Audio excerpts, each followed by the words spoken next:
الكفين بهذه الطريقة. وأولا نبدأ بغسل الوجه. غسل الوجه طولا من قصاص الشعر، هذه المنطقة قصاص الشعر، إلى الذقن، هذه من ناحية طول. وأما عرضا ما دارت عليه الإبهام، ما دار عليه الإبهام والوسطى بهذه الطريقة، وتدخل شيئا من الأطراف حتى يحصل العلم بأنك غسلت الواجب.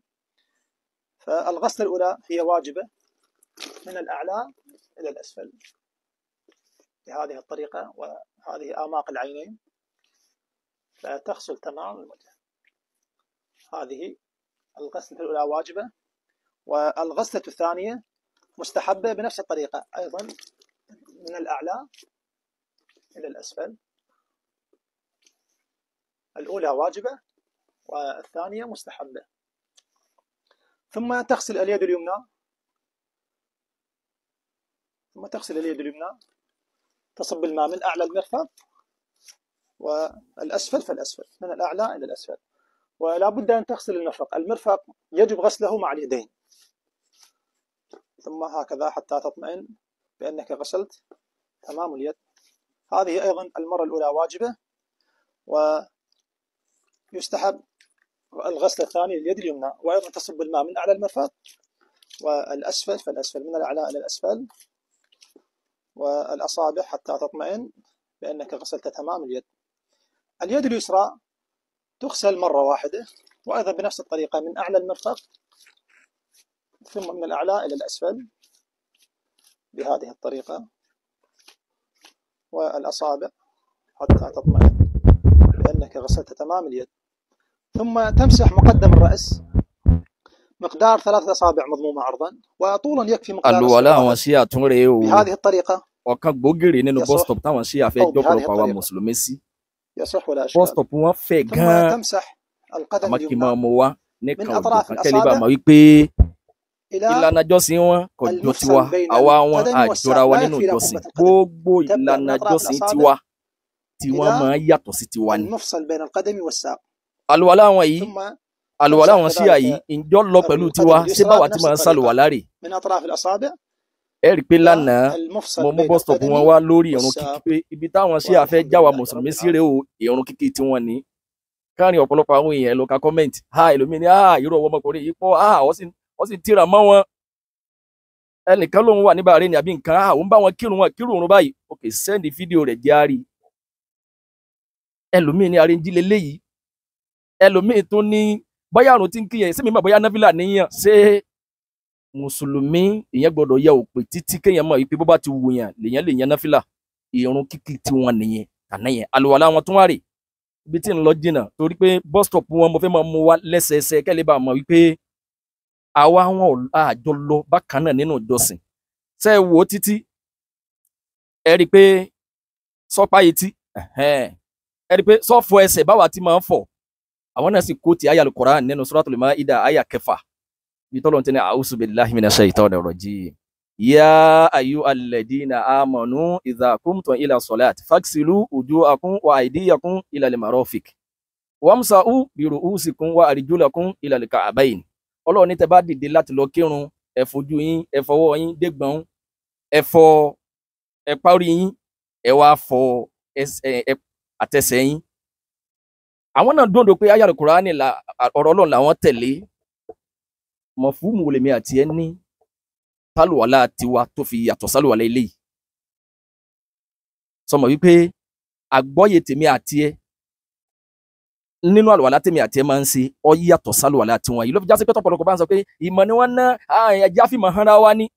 Àwọn èèyàn kan ń bẹ nídìí kẹ́ fìmọ̀ hanra yín, èèyàn gbọ́dọ̀ béèrè wípé ẹgbẹ́ yìí, ìjọ yìí táwọn náà ń kílè mọ́ mùsùlùmí yìí, bẹ́ẹ̀ nu èèyàn ti wò ó lè dùn tó, bẹ́ẹ̀ tó ọ̀hún ti wò ó lè nímọ̀ tó, èèyàn máa ní àdáfù pé tájẹ́ẹ̀tì ẹni yìí ni pé ok n tó fẹ́ kí n rí sìsì ọ yìí níbo lọ fẹ́ já mi sí. Èèyàn ti ẹ máa mọ̀ pé ok bí ẹ bá bẹ̀rẹ̀ ẹjọ́ bàbá mi tààlà Ọlọ́run jálìkì àmọ́ ọ̀dà fún bàbá, bí ẹ bá ti wà wájú bàbá tí ẹ bá ti bẹ̀rẹ̀ ẹjọ́ wẹ́wẹ́ kan bó ni kí lọ fẹ́ lò ń bẹ̀. Kémi náà tó gbọ́ yìí mọ́ kọ́kọ́ dùn mí gbà ẹ̀wọ̀rọ̀ tí káyà láti yẹn wá bẹ̀rẹ̀ pé kí n ṣàlàyé kó kúnlẹ̀ àbọ̀ kí lọ fẹ́ lò ń bẹ̀. Pé ẹ̀yin ẹja fi mọ̀ hanra wa, ẹ̀yin àwọn ṣíà, ẹ̀yin mùsùlùmí làwọn náà àjọ ń kírun ni.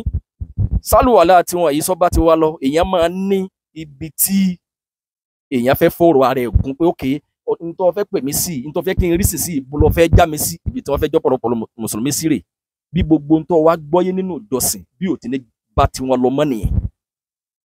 ọ̀pọ̀lọpọ̀ àwọn èèyàn tí wọ́n jẹ́ ní àdúà lánàá lọ́dọ̀ rẹ bọ́ ọba ti jọ́ ìwọ̀n lénìí nígbà tí ó bá fi tóṣù kan ẹni ìpè ni wọ́n dà lọ́wọ́ ẹ̀.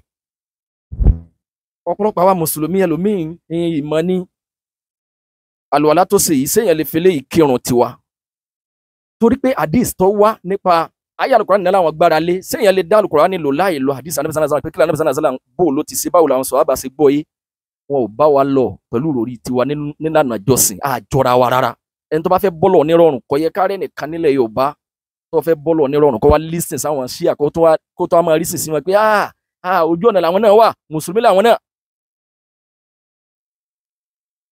àdìsí kap ẹni pé ọkàn fọwọ́ pa òkè ẹsẹ̀ lásán ni téèyàn wọ sọ́ọ̀sì pé èèyàn wà nírìn àjò àbọ̀ wà nílé fún gbèdéke ìgbà tó fi lè lò ó ṣé àwa lè ṣerú àlùwàlá yẹn tó jẹ́ pé ẹ̀rí wà.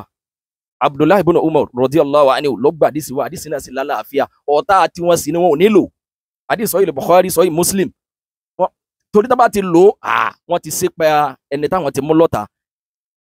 Abdullahi ibn Umar ní àwọn ńlọrin àjò ńjọ kan pẹ̀lú Ànábì sallallahu alaihi wasallam wípé àwọn débì kan àṣírí bá tó bá àwọn sọ̀hábà bẹ̀rẹ̀ sí sàlùwàlá kálukú bẹ̀rẹ̀ sí sàlùwàlá àwọn wá sàlùwàlá débi ẹsẹ̀ làwọn bá lẹ́yìn Ànábì sallallahu alaihi wasallam bá wo gìgísẹ̀ ọ̀pọ̀lọpọ̀ ló bá ní wailun lil aqabi minan nar ó wí lákọ̀ọ́kọ́ wailun lil aqabi minan nar ó tún wí ó jágbe mọ́ wọn pé lẹ sàlùwàlá lẹ̀ fọ́ kókósẹ̀ àdébì gìgísẹ̀ ìjìyà tó lágbàá ń dúró di ẹni tí ẹ bá sàlùwàlá tí àwọn àbùjẹ́ ń jẹ gìgísẹ̀ tó mi ọ̀ kárí. ẹ̀rí kan làwa ní àgbọ́yé àwọn ìmáàmù mẹ́rẹ̀ẹ̀rin èwo ló lọ pẹ̀lú àlùwàlá tiwọn yìí. yá ibi tí mọ̀mú eléyìí dúró sí màlìkíyà làwọn lò màlìkíyà ni wọ́n ń bí sí àlùwàlá màlìkíyà ni. bẹ́ẹ̀ wá ọ̀pọ̀lọpọ̀ àwọn èèyàn tó bá wá rí sìn àtàwọn pòfẹ́sọ̀ yìí àṣekínní kan ni wọ́n tó bá mú yín máa fojú yẹpẹrẹ àwọn olùmọ̀ ẹ̀sìn wa tẹ́yìn náà sì mọ̀ pé ọ̀nà wọn jìdò nínú mọ̀ àmọ́ nítorí pé bẹ́ẹ̀mi yín lọ́dọ̀ tí ní o bí kádàrá abú tí aláàbá ọlọ́mọdé kádàrá burúkú kò lè wa lórí kéèyàn dẹ̀ máa rí sí pé àwọn ṣíà o pé ìmọ̀ làwọn náà ń lò ṣe bí ngbà táwọn RMQK jáde ọ̀pọ̀lọpọ̀ yín lẹ jáde lẹ́ni àdánwò lélẹ́yìí àwọn eléyìí ò sí lójú ọ̀nà wá ìta ẹ̀ sọ pé ìmọ̀ ni wọ́n ń lò kẹfà àwọn náà lè pé ìmọ̀ kan làwọn náà ń lò tó fi yọjú sí pé àwọn ṣíà lẹ wá rí pé ìmọ̀ làwọn náà ń lò ṣe èyíkéyìí ìmọ̀ èèyàn wá ní àdàfù pé òkè ìmọ̀ tẹ́ni ìgbédè yìí o ìmọ̀ tí ń pè wá sí yìí o nítorí fẹ́ kárí sí sóhun sí yìí o bó lọ́fẹ́ bus stop wo ló fẹ́ já yẹn sí ìkan gbòógìrì nínú bus stop tí wọ́n fẹ́ já wa sí ṣe eléyìí lọ ọ̀pọ̀lọpọ̀ àwọn èèyàn tó wá ní ẹ̀ ń parọ́ mọ́ wọn ní Ọlọ́run ní fi owó jẹ nìkọ̀kan wa Ọlọ́run kọ́ kẹ́ wa pẹ̀lú àsìkí tó gbòòrò Ọlọ́run tà wá lọ́sì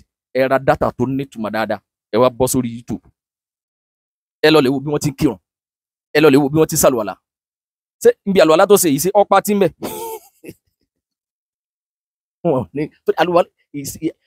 èyíkéyìí ẹni tó bá wò lè máa dìfẹ́ǹdì àwọn ṣíà nílẹ̀ Yorùbá ẹni kéńtọ̀ ń ṣe fídíò tó bá yẹn pé ṣíà lòun pé òun bóun ti ń sọ̀rọ̀ yìí ò ṣe é lòun o pé ẹ̀yin náà sì gbà pé mùsùlùmí ni ẹni kó sàlùwàlá bí wọ́n ti máa ń sàlùwàlá nílànà tiwọn kó sí kámẹ́rà kó rìkọ́dù ààrẹ kó pósìtì kárì kó kírun bí wọ́n ti máa kírun kárì ṣé yóò ṣe bẹ́ẹ̀